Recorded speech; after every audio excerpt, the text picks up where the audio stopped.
ingredients sa paggawa ng ating ginataang munggo.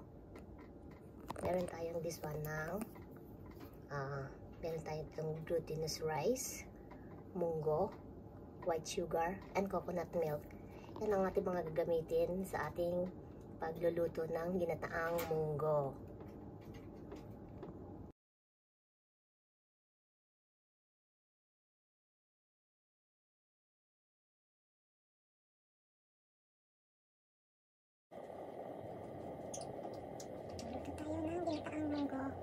First, lalagyan natin, i-roasted natin yung munggo natin.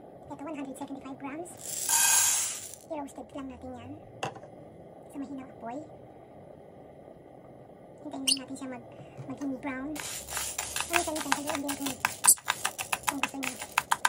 Kung gusto nyo haluin or sa namama. Stay lang siya na rin yan hanggang sa maging brown.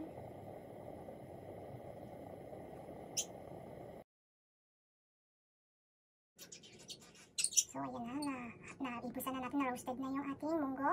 And then, hintayin lang natin mag-cool down and ika-crush natin siya. Hindi gigilingin, kung hindi dudurugin lang natin siya sa isang bowl or something na pwede mong, o almirez. Kung walang almirez, pwede mo naman ilagay siya sa isang bowl and durugin lang siya ng pit ng baso, pwede na yun. Hintayin lang natin mag-cool down. So, ayan, cool down na yung ating munggo. And ilagay ko na siya sa bowl. And then, gagamit tayo ng ito parang panggamit sa mga cake. Parang, bilog na buhok, tawag, hindi ko alam.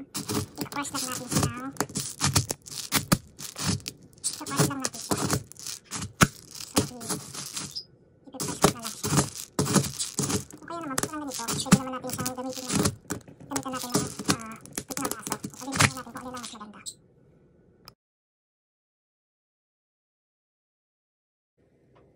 Ito na, crush na natin siya at naisalin ko na sa ibang bowl. And i-prepare naman natin ngayon yung isang kaldero or kaserola para pakuluin natin yung ating coconut milk. And then yung glutinous rice is hugasan and then isok ng 30 minutes lang po.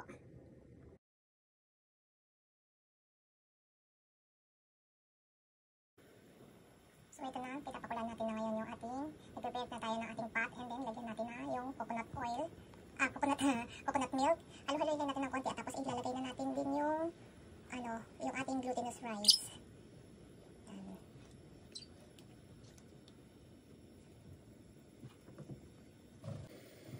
So kumukulo na yung ating coconut oil, coconut milk. Lalagyan na natin ngayon yung ating glutinous rice.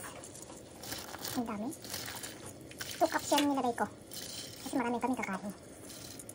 Ayan. Lagyan natin yung ating glutinous rice.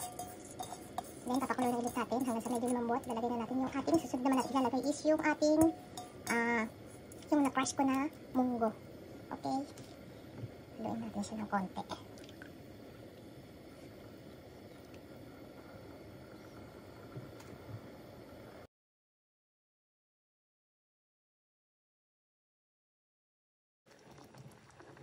So, luto na yung ating glutinous rice. May konti pang matigas. Pagka kulang sa tubig or sa gata, pwede kayo mag-add ng hot water, kahit kalahating half of cup ng hot water or fresh milk. Or kung may gata pa kayo, gata din idagdag ninyo. And then, ilalagay na natin ngayon yung ating kinrush na munggo, na roasted na munggo. And hahaluin siya natin ng hahaluin hanggang sa maluto ng gusto itong ating ginataang munggo. Tapos lalagyan ko na rin din yung yung sugar. So, ganyan lang. Haluin natin siya ng haluin.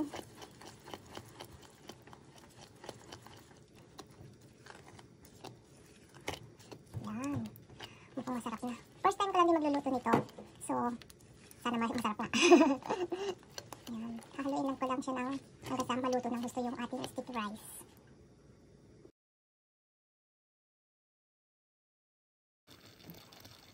So, add na natin naman ngayon yung ating sugar.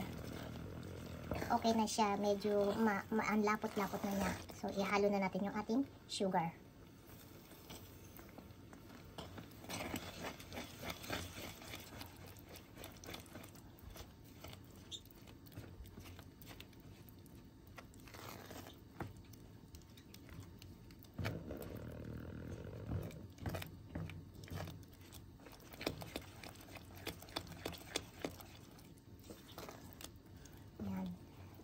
kayo kung mas masarap daw sana kung meron itong pandan, dahon ng pandan, leaves pandan, at saka langka.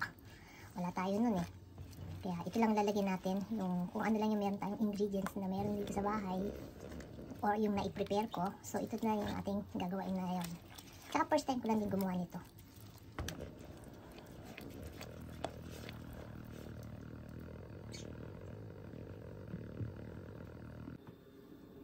So ito, naluto na ang ating ginataang munggo. First time kong gumawa niyan. And sana masarap. Natikman ko na siya naman. Masarap naman siya. At yan yung gusto kong texture na maluto ko siya. So let's eat na tayo. Thanks for watching. And pasensya na rin kayo sa voice ko ngayon dahil ako ay nasisipon. Kaya ganitong parang ngungu ang boses ko. Sa kagustuhan kong kumain ng ginataang munggo ay namili ako kahapon at nagluto ako ngayon. Thank you for watching, and please don't forget to subscribe, like and share sa Tita Odess channel. Thank you and God bless. Bye!